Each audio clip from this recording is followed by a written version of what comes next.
speed benching, long ass feeling day to day, but we'll find a way to bring it. And you hear it all the time. Coaches will talk about how they've had to take a step back from their own training because of coaching. And every time I used to hear that, I would think that it was freaking ridiculous.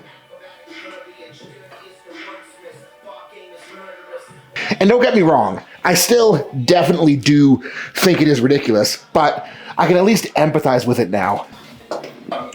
Because when you're watching lifts all day and you're hearing people talk about their problems with training all day and you're having to troubleshoot people's training all day long, it can get hard to be excited for your own training.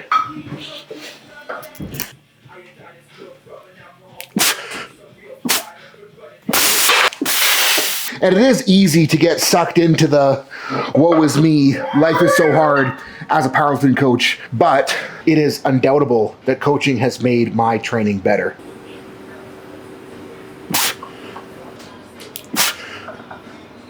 And like, think about it.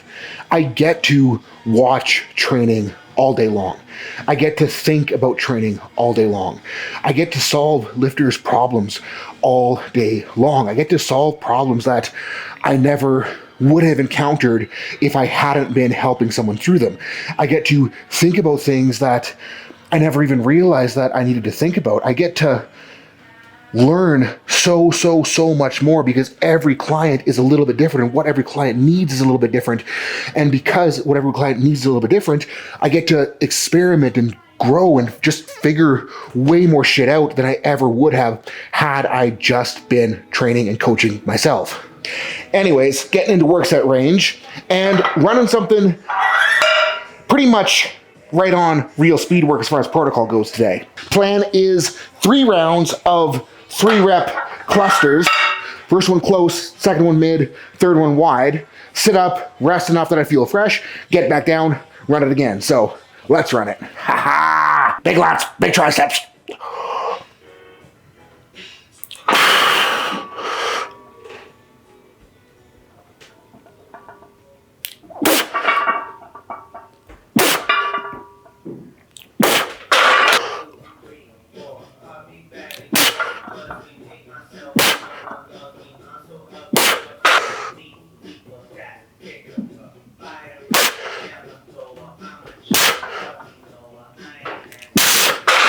And the more lifters I work with, the more mistakes I get to see, the more tactical errors I get to see, the more training tendencies that don't really pan out that I get to see.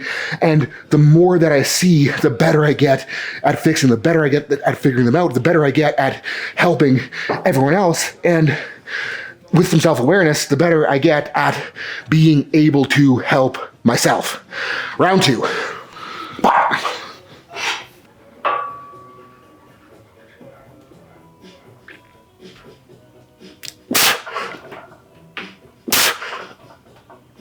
Find the grip and go.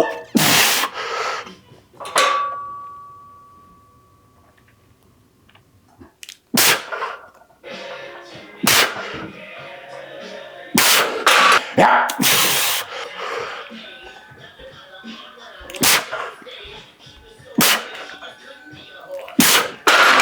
And the years since I've gone from working a full-time job and coaching on the side, or being full-time grad school and coaching on the side, to coaching full-time, it has just expedited my powerlifting learning process so freaking much.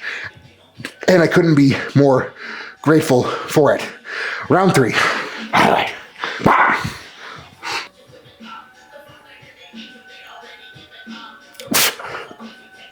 Nice.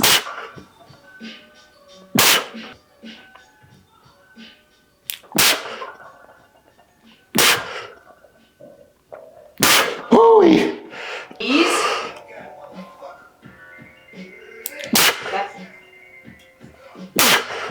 Big triceps. Before that third one, I almost wanted to count the warm-up with 155 as a work set because I was feeling it. Glad that I didn't. And I think that if you are going to coach and lift at a high level. It really just comes back to that discipline and self-awareness, and coaching then almost becomes motivation to make my own training better, because if I'm trying to get people to do things better for themselves, I have to do things better for myself. I have to make better decisions in my training. I have to process training better. I have to be more disciplined if I expect someone else to be more disciplined. Floorboard warm up. Did I need to say that? I don't know if I need to say that. They can tell there's a floorboard down. Yeah. Punch it through.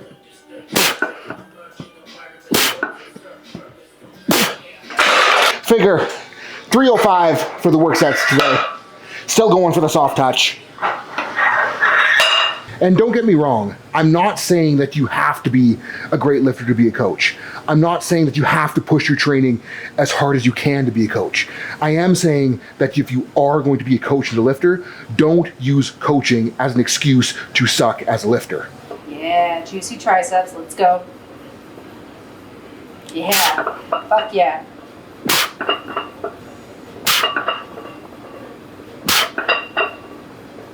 Yep. Because if you're a powerlifting coach and you really want to be as good of a lifter as you can be, you are going to find a way, just like everyone else who works a real job and still chooses to powerlift. And I think that's going to be it for Angry Ranting today. So let's get to training. Not that I wasn't training, because I care about lifting and I was training hard this whole time, but you know what I mean. Yep.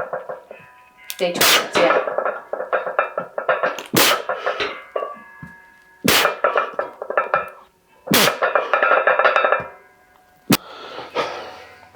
And I think the coolest thing about running these partial ranges right now is because it's a partial range and I trust my pec up top, I can really think about like flexing the pec hard up top, which is just giving me more and more confidence when it comes back to the full range work.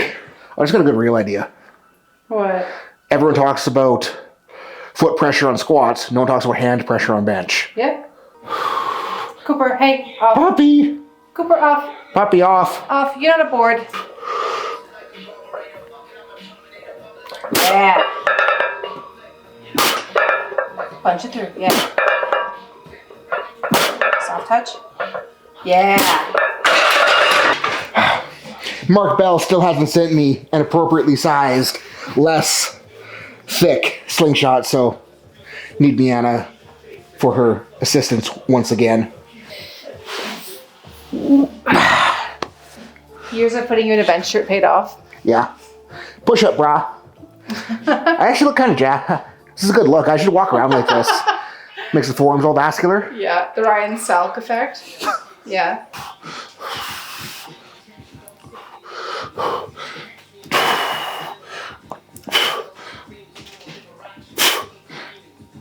Bigger push through. Can't forget that. But they're feeling way better than last week.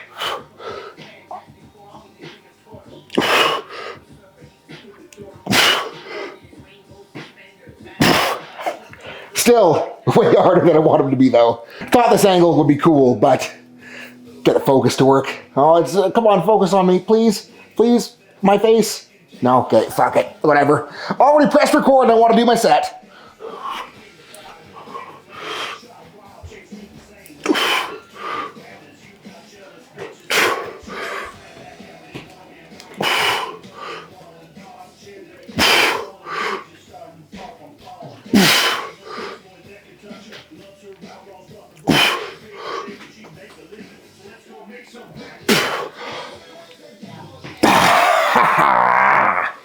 Last one.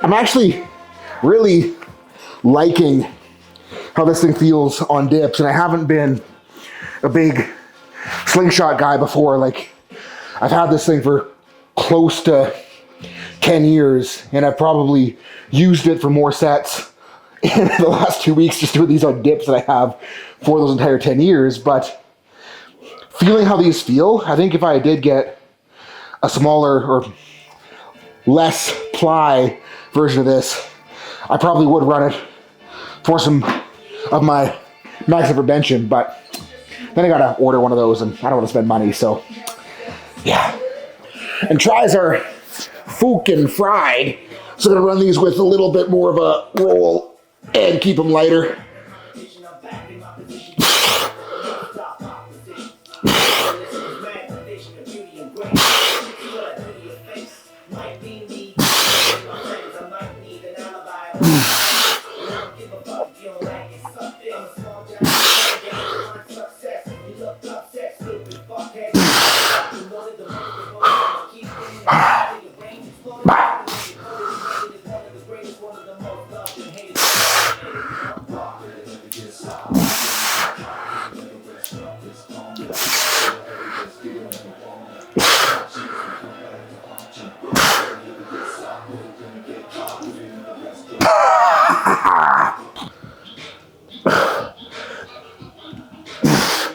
And I'm really trying to like push into where the elbow gets a little bit uncomfortable. And if I can push into where it gets a little bit uncomfortable, and then by the end of the set be more comfortable with it, I knew that I did something good for my elbows. I'm going to make my elbows more prepared for the next time, or at least in the future, with any sort of flexion, extension, tricep pushing.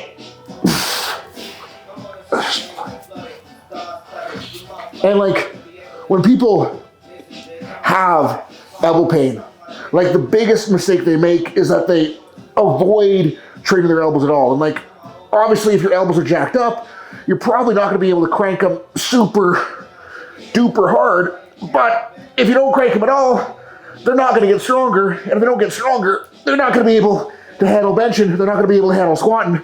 And if you want your elbows to handle benching, and you want your elbows to handle squatting, you gotta make them suckers strong. And if you wanna make them suckers strong, you gotta fucking train them.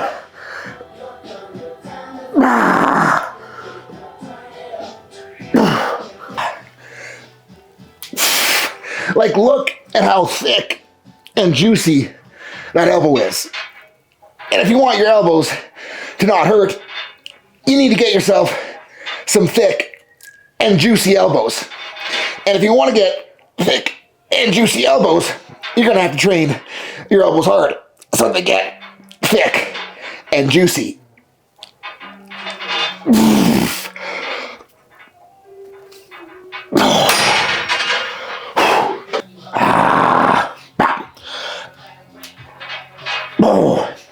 And my client, Keelan, looks like Kalen, if you want to look him up on Instagram, or if you guys remember that naming fiasco where I didn't know how to pronounce his name after 2 years of coaching him.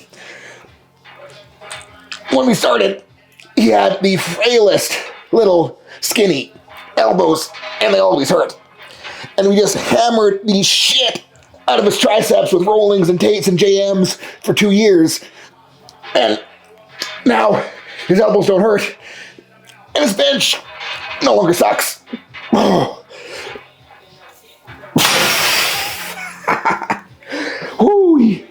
Miana was talking to me about running kettlebell front raise, like pushing in as she raised, and felt gnarly kind of in the place that I'm missing. So, gonna give him a whirl, see if she's full of shit or not. I feel like this might be too big of a kettlebell. I don't know where she's gonna work. Oh, that's gross. Fuck. That's actually really good. Wow.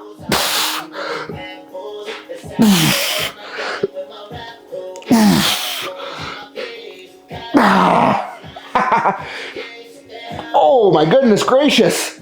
Cheese whiz. Wow.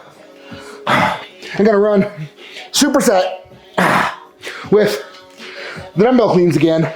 And like, I know I'm calling them a dumbbell clean. They're not really a clean. They're more of like a upright row into external rotation scap depression.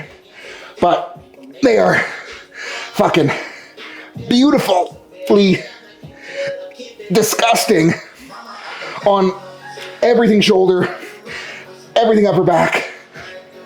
Just blowing her up. Building that squat shelf.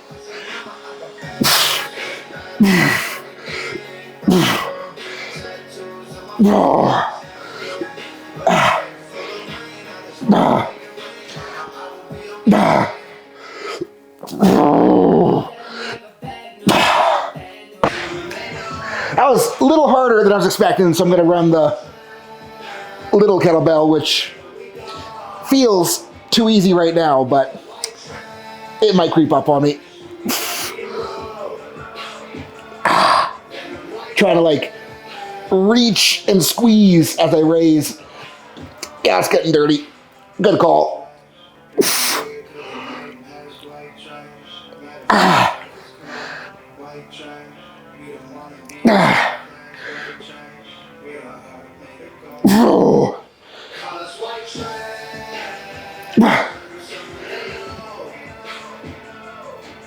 Oh.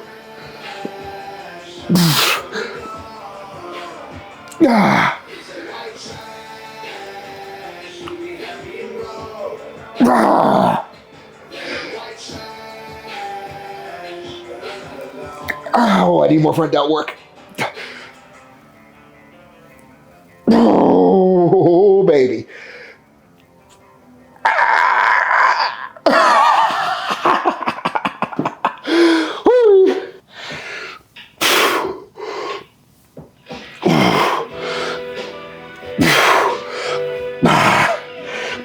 I don't know if you guys saw the picture I posted with Bryce and Evan when I was 21, and everyone's like, Seth, you were so jacked back then. And pretty much the only difference between then and now, well, I mean, like then and the last 2 years up until recently, is I was doing way fucking more shoulder work. And that was when my shoulders were probably their most good, both in terms of jackedness and in terms of feeling nice. So we're bringing more shoulder work back in.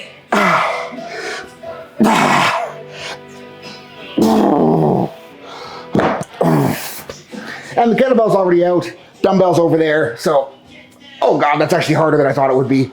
I take that back. I'm gonna not be lazy and reach for the dumbbell. So the plan was to just curl the kettlebell because the kettlebell was closer to me.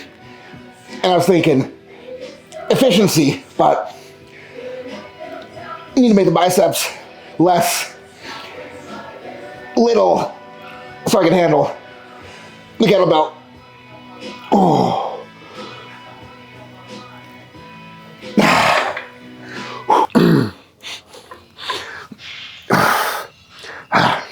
And something that I don't know if I want to name drop. I'll name drop.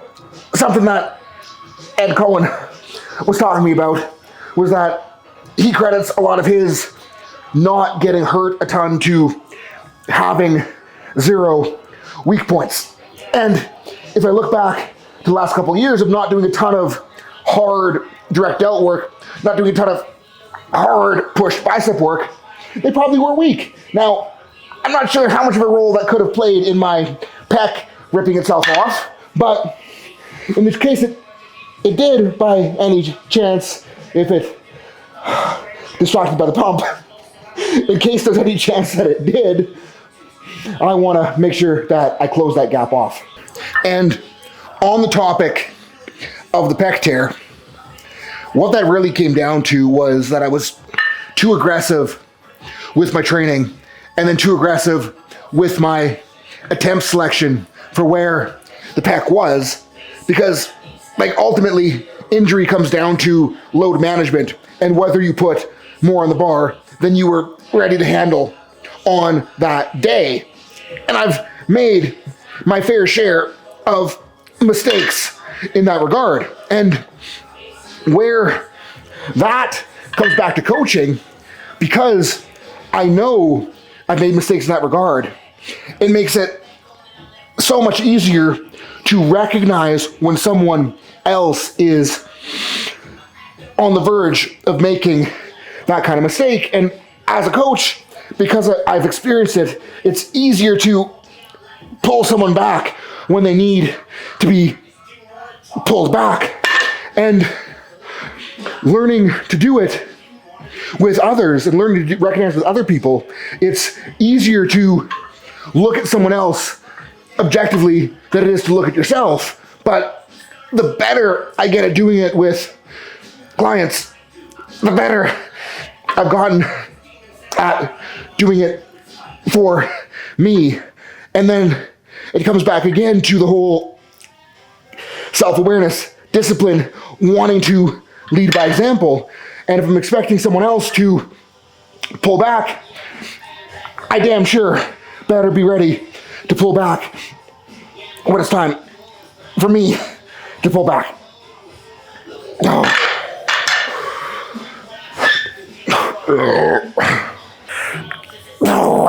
Let's go. Back.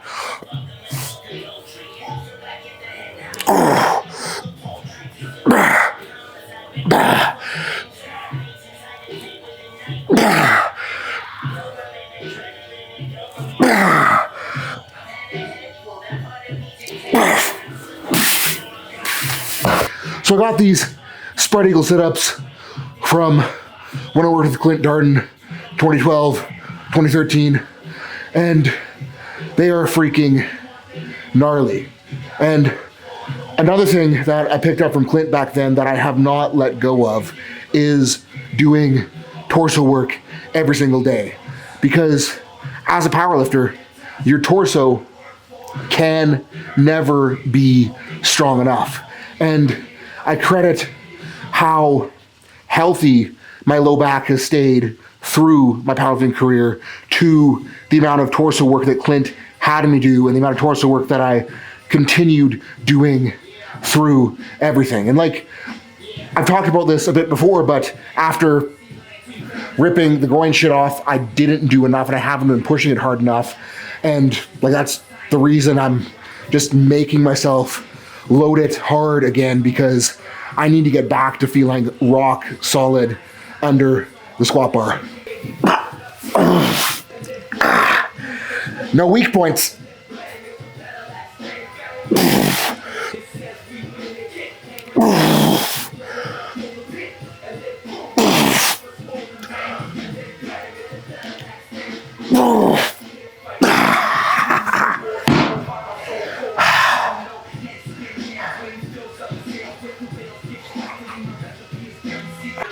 Now, I don't know if it's having the Mad Child playlist on today or what, but I'm in a sassy mood, so gonna leave you guys with another bit of a rant. And another thing you hear coaches say all the time is that you can't make content if you are busy as a coach.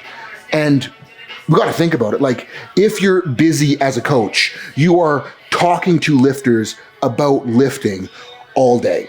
You are thinking about lifting all day. You are communicating solutions to lifting problems all day long. And if you want to make content, all you have to do is think, what is one useful thing that I told to a client today? And then get your phone camera out and record a video of you talking about that one useful thing that you told the client and post it. There's your content. That is how easy it can be. It doesn't have to be complex. It doesn't have to be intricate. It doesn't have to be anything fancy or crazy. And just doing that and talking about that one thing over and over and over again, you're going to get better at talking to a camera. You're going to get better at presenting ideas. You're going to get better at coming up with unique ways to demonstrate things. And then you're going to continue gaining traction. And if you are a coach who's busy, if you are a coach who is good with their clients, and if you are a coach who knows what they are talking about, it is your responsibility to put out good information, because everyone that wants to complain about how they can't make content because they're so busy, they also want to complain about how they don't like any of the content that is out there.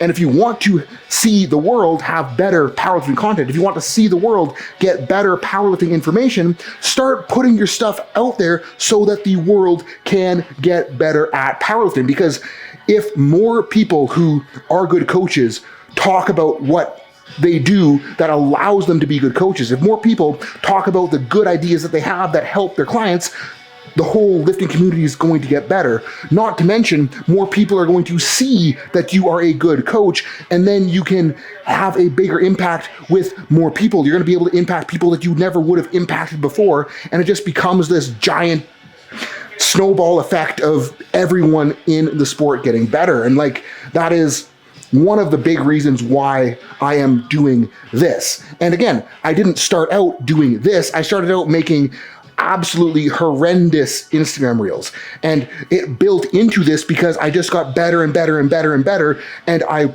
was just learning as I went. I got better as I went. And if I didn't start, if I didn't take the plunge into needing a million takes to film a 30-second reel that was absolutely terrible production quality, I never would have made it to this point.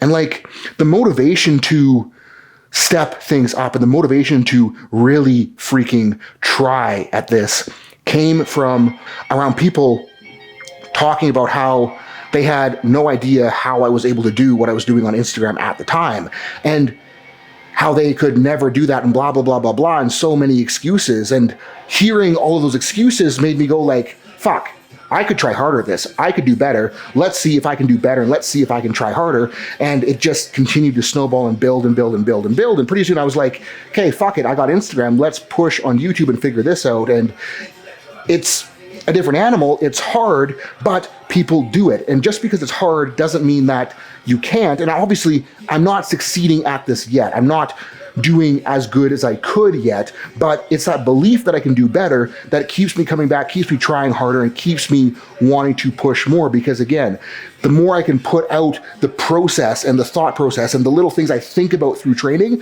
the more it's going to help people and the more the sport is going to get better. And that is another big reason why I am making this push here. And yes, it's hard. Yes, it takes effort, but in comparison to the other things that I've done, it isn't working on a farm. It isn't breaking my back with physical labor. It isn't that hard. It's just talking to a camera. And if we can wrap our heads around that and realize that it's not that crazy, and the time that it takes, all it comes down to is just managing time better and making sure that you have your priorities straight, and making sure that if you're going to make this a priority, make it a priority and give yourself the time to do it. That time commitment is worth it, and I really do enjoy it. Like, yes, it's taking away from time that I could be watching TV, or it's taking away that I could be leisure reading, but it's fun. It's fun. It's replacing those things in my life, and it's giving my life more value. So that is what I'm going to leave you guys with today. If you want to do something, find a way to do it. Have a wonderful rest of your night.